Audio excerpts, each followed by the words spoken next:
Vaccine ready है, मुझे 100% करना है, उसके लिए वैक्सीन 22 करोड़ है, 35 करोड़ चाहिए, 10 करोड़ यही महीने में हम दे देंगे, नवंबर में ही, दिसंबर में नहीं। लगाने की जिम्मेवारी ले लो अपने अपने स्टेट में, अपने अपने लोकसभा क्षेत्र में। ज्यादा बात की बात है, मैं तो चाहता हूं कि हम प्रयास करें अपने लोकसभा क्षेत्र में वैक्सीनेशन करने के लिए। बिना कारण से बातचीत करते रहना, कब डोज उपलब्ध होंगे, कब वैक्सीनेशन होगा। आज 22 करोड़ डोज पड़ा हुआ है, क्यों बार बार उठ जाते हैं? बैठ जाइए, बार बार उठ जाते, तरीका ठीक नहीं है आपका, बैठ जाइए। मैं माननीय अध्यक्ष महोदय, मैंने पहले से तय किया, कल जब हाउस में चर्चा चल रही थी, कई सम्मानीय सदस्य इतना जोर से बोल रहे थे, मुझे भी डर लगता था कि वो खड़े होकर मेरे तक ना आ जाए। मैंने तय किया कि ये विषय विनम्रता का है, ये विषय मेरे लिए हार्ट का विषय है, ये विषय राजनीति का विषय नहीं हमारी सरकार के लिए था कभी, नहीं हमारे प्रधानमंत्री के लिए था कभी। ये विषय मदद करने का विषय क्या किया है मैं बता रहा हूँ, इसलिए मैं जोर से नहीं बोल रहा, मैं वो बोल रहा हूँ। Please please. और दूसरा क्या अधीर रंजन जी, आज अधीर रंजन जी, दूसरा अधीर रंजन जी, आज सरकार तेजी में है क्या? नहीं, आप जहां मैं माइक्रोन पर आ रहा हूं, कोविड वायरस का एक नया वेरिएंट ओमिक्रॉन सबसे पहले साउथ अफ्रीका में पिछले सप्ताह ही सामने आया। दिनांक 26 नवंबर 2021 को WHO ने इस वेरिएंट को वेरिएंट ऑफ कंसर्न घोषित किया है। अभी तक की प्राप्त हो रही जानकारी के मुताबिक यह वेरिएंट दुनिया के 29 देशों में फैला हुआ है और करीब 373 केस दर्ज हुए हैं। 25 नवंबर 2021 के दिन साउथ अफ्रीका ने कोविड के नए वेरिएंट ओमिक्रॉन पाए जाने की घोषणा की 25 नवंबर को, और उसी दिन माननीय प्रधानमंत्री जी ने 25 नवंबर 2021 को भारत सरकार के उच्च अधिकारियों के साथ ओमिक्रॉन वेरिएंट पर एक बैठक की, और उसी के फॉलोअप में सेक्रेटरी हेल्थ ने सभी राज्यों के साथ बैठक करते हुए ओमिक्रॉन वेरिएंट के खिलाफ रणनीति पर महत्वपूर्ण दिशा निर्देश दिए। 28 नवंबर को revised advisory of international travel जारी की गई और 1 दिसंबर को लागू भी हो चुकी है। और जिन देशों में ओमिक्रॉन वेरिएंट पाया गया, ऐसे देशों को एट रिस्क श्रेणी में रखा गया है।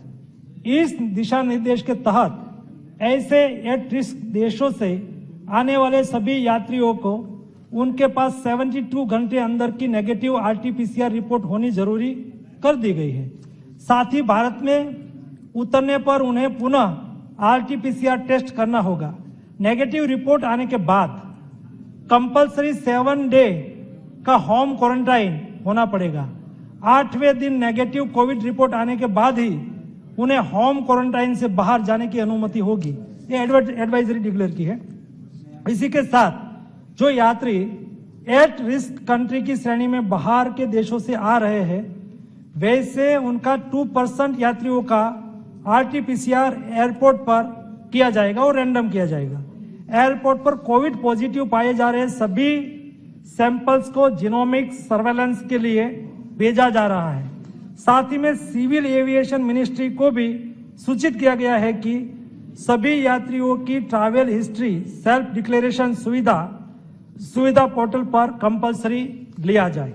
भारत सरकार की एजेंसी के द्वारा किए जा रहे अथक प्रयासों के कारण साउथ अफ्रीका से वाया दुबई से आने वाले 2 यात्री, एक 16 नवंबर 2021 को 19 साल की एक महिला और 20 नवंबर को 67 साल के एक पुरुष बेंगलोर एयरपोर्ट पर RT-PCR टेस्टिंग स्कैनिंग में कोविड पॉजिटिव पाए गए थे। साउथ अफ्रीका ने जब ओमिक्रॉन की जानकारी दी, तब उनका सैंपल दिनांक 25 को साउथ अफ्रीका ने डिक्लेयर किया ओमिक्रॉन उसकी कंट्री में है, और 28 को बेंगलोर स्थित इंसाको की लैब में जीनोम सीक्वेंसिंग के लिए ये सैंपल वहां पड़ा था, उस सैंपल को जीनोम सीक्वेंसिंग के लिए तुरंत ही भेज दिया गया। 16 तारीख वाला 19 साल की महिला का सैंपल ओमिक्रॉन नेगेटिव था तथा दूसरा सैंपल जो कि एक 66 ईयर साउथ अफ्रीकन नेशनल का था, उसमें ओमिक्रॉन वेरिएंट पॉजिटिव पाया गया। पर यही जीनोमिक सीक्वेंसिंग की रिपोर्ट दिनांक 13 नवंबर 2021 को रात को प्राप्त हुई। इस 66 साल के व्यक्ति की आरटीपीसीआर टेस्टिंग 2/12/23 तारीख को की गई थी, जिसमें कि वह कोविड नेगेटिव पाया गया। कोविड नेगेटिव होने के बाद यह व्यक्ति 27 नवंबर को साउथ अफ्रीका वापस चला गया।